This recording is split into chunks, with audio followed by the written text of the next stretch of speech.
Hey, my friends. So let's go over 10 active shooter prevention and safety tips. The first is to avoid heavily populated areas and events, big crowds. And of course, I'm not saying never go to a concert and never go watch a movie, never go to the mall, never go to big box stores that are filled with people. But I'm just saying, if you really want to minimize the chance of being in a active shooter incident, and of course, these things are still very rare. Don't let the whole media freak you out and keep you from doing things. If you want to go see a football game, go do it.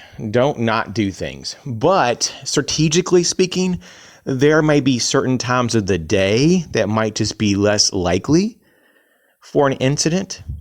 So let's just take, for example, when I was younger, I used to work at the mall, right? The local mall. And I noticed that the first 2 hours and the last 2 hours of the day was really slow, like really, really slow, almost no one there. So if you have that option to go shop earlier or shop later, you would avoid all the crowds, right? You don't have to wait in line to get checked out, and it would probably be a lot safer. Just saying. So just be aware of that, heavily, populated areas that are dense.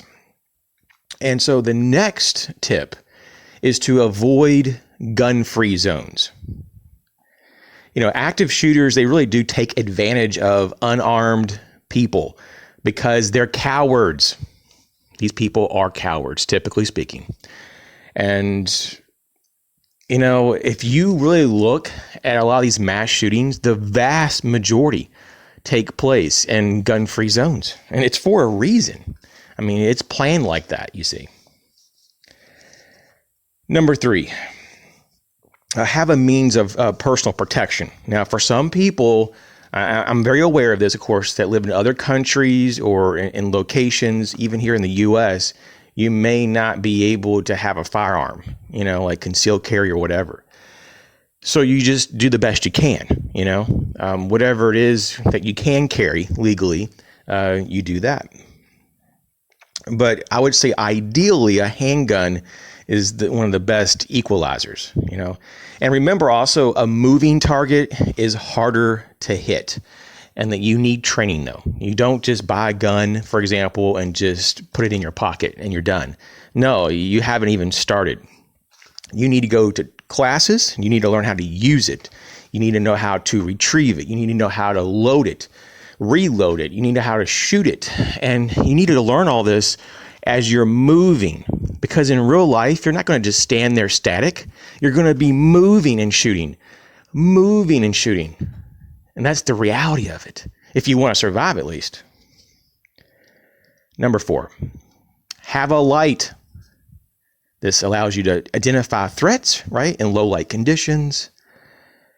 And it is very vital to have this because if you can't see the threat, you can't take out the threat. And you don't have the optimum conditions for self-preservation. And so there's different schools of thought. That some people say it's best to have the light on the gun, and some people say it's best to have a light that's not on the gun. Some people say it's best even to have a light on the gun and a separate handheld light. You have to figure that out. What works best for you? What's practical to carry every day? Because that's something that we also have to talk about. If you don't have it on you, it doesn't matter if it's in the car, if it's at home, if you're in a store and you have no access to what you need, you might as well not even own it. Number 5, have a fully charged phone, or if you have any other kind of communication device, make sure it's charged up. Because if you're going out in public, you may have to use it to call out for help.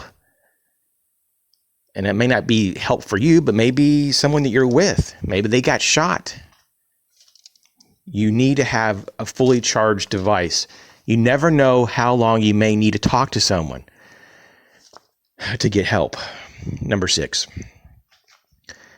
distance and concealment from a threat are your primary goals during an active shooting event.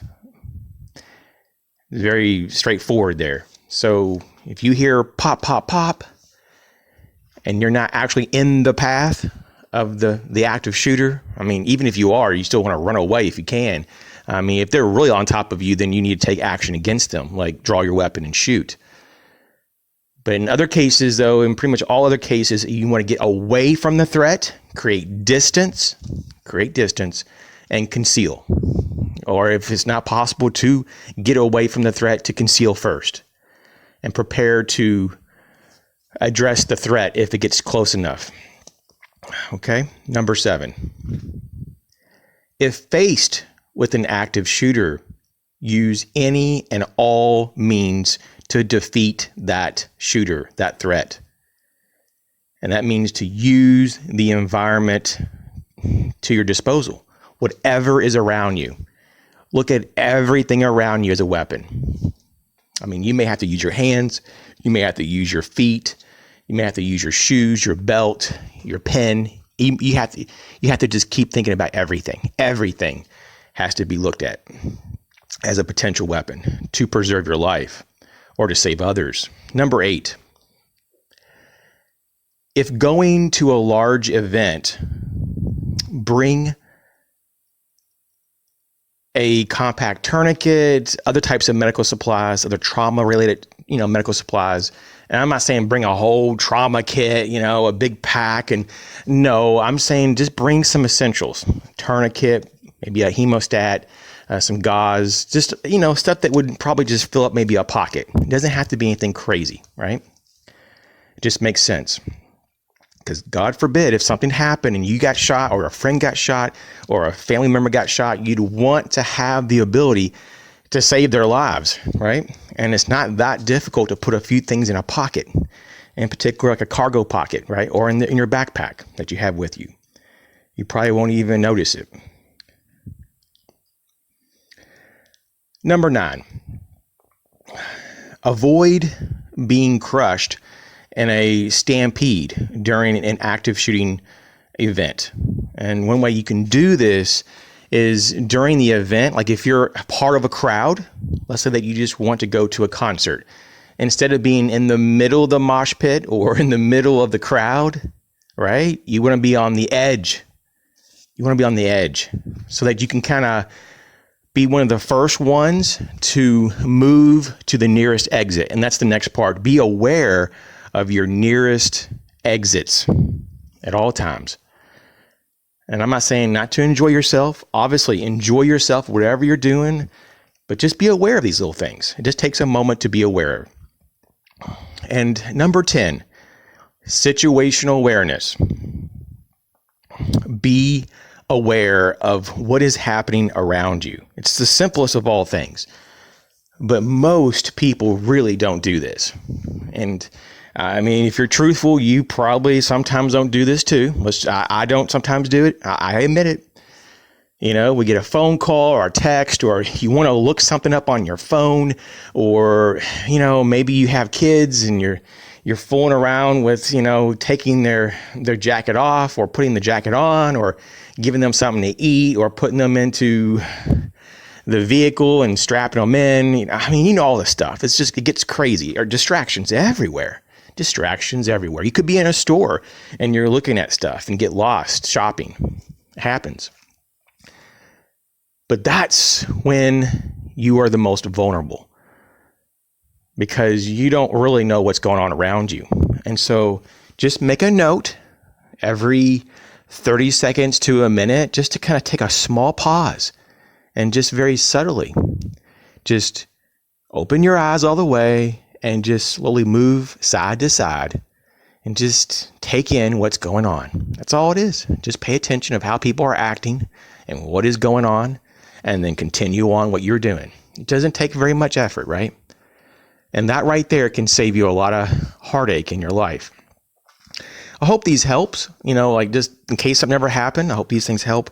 And hey, you guys be safe. You guys take care.